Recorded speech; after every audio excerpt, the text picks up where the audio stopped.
going to draw some pentagonal tiling using simple drawing tools like those in the Google Slides.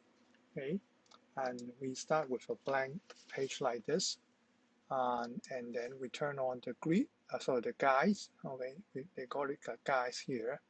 So you can show the guides. Basically, you may see two guides, two lines here.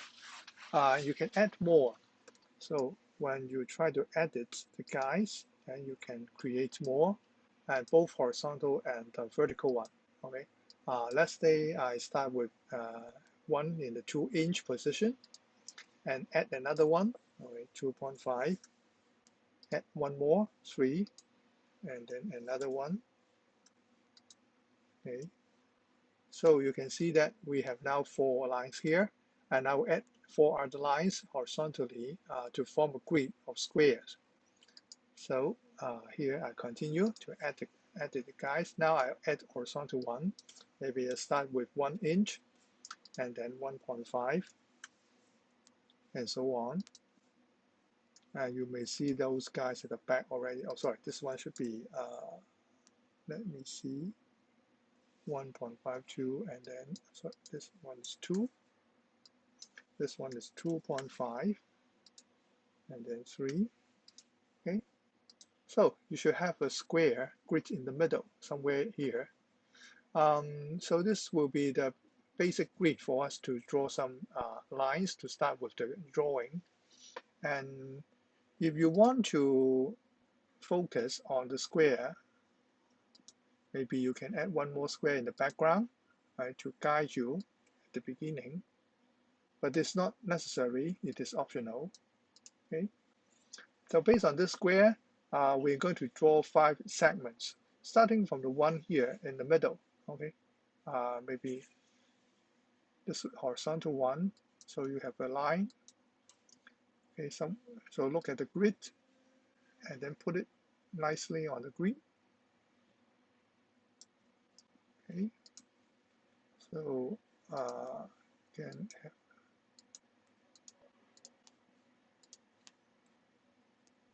we now have another one from the corner, and then joining this side of the horizontal line. We may adjust it a little bit. Okay, similarly, the third line from this corner, joining the horizontal segment in the middle, and 2 more from this vertex. Okay, this side. Finally, from this vertex,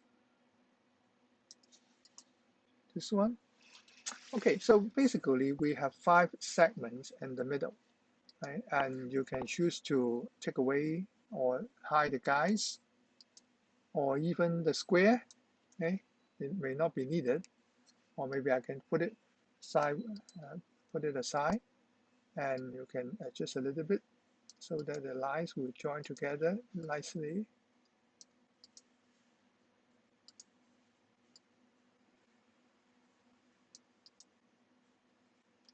Okay, I think they fit quite well. To make it easier to fill up the space, we can group them together, and also adjust the width. Okay, maybe make it 4, right? And you can change the colors later. Okay. Okay. Now, so remember, this comes from the square. Okay, but I can put it aside. Now I can duplicate this slide and start again from the second slide. Right. So we'll come back to this basic layout later. Okay, now based on this structure with 5 segments, you can duplicate this. You can check where you can make a duplication. Sometimes you can also use the keyboard shortcut as well. Okay, so if you duplicate this part, then you have another one, exactly the same as this one, and put it to the next to it. Okay, and then try to rotate it by 90 degrees. Okay, now they can be joined together. Right, and so you can also duplicate this one again. Right, remember the keyboard shortcut or using the the shortcut here. Okay, now I make another copy and put it down here. And similarly, this one I also duplicate it and also put it here. Okay, to form 4 meeting together.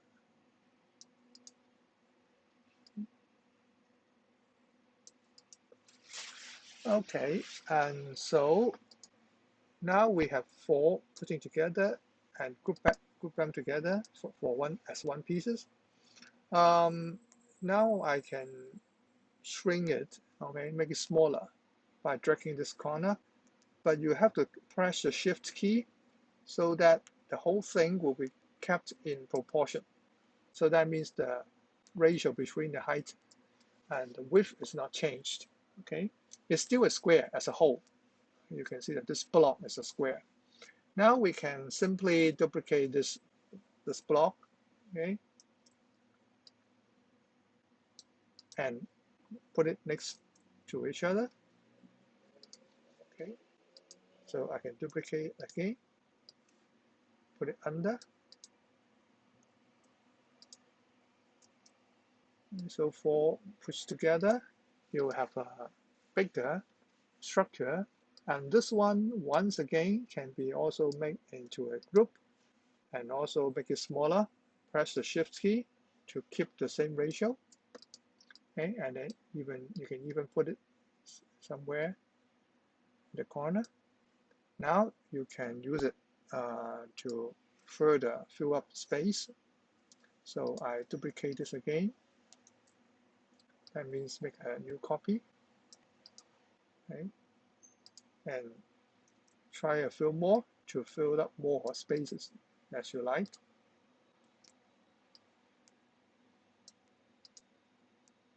And maybe somewhere below, since this is a rectangular, I slide.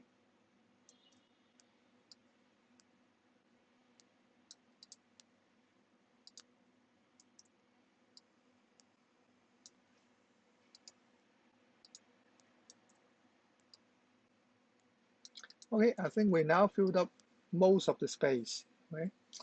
You can even group it again as one big piece and then try to enlarge it so that it can fill up more of the slide. But use the shift key, press the shift key so that the ratio is maintained. Okay, now you fill up most of the space, and you can also experiment with the color. Now I change the color to the orange one, and also change the background. And you can change the background layout here. Okay, make it more colorful. You can use a gradient. You can select maybe something like this. Okay, but as a gradient, I think you can use this one, perhaps. Okay, and further, let me see. I think the gradient can be further adjusted in the background.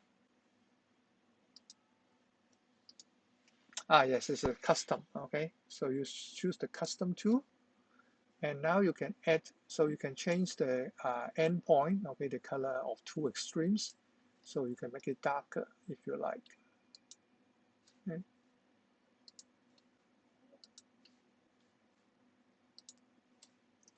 Or in the middle, you can add one more color. So maybe a green one. Let's try with this, see what it looks like. And then turn it into gradient from the top left. Okay. So maybe quite good. Let's see. Okay. So experiment with the color, and then we see whether this one will look good or not. Okay. And back to the first slide. Maybe from the beginning, remember that this comes from a square. Okay. So you may experiment with this 5 segment. Try to change it and modify it, and then see how the resulting grid will look like. Okay, and this is the basic structures of the pentagonal style tiles, which come from source, which usually we call it Cairo street tiles. Okay, and you can experiment with the basic here to see how it may be varied. And basically, you can see a set of pentagons. You can check carefully. All these pentagons should be the same. Right? They are just rotated, right? And then you use it to fill up the place here. Okay. So go ahead to have a try and see whether you can devise or design some other patterns and beautiful tiles by this kind of drawing.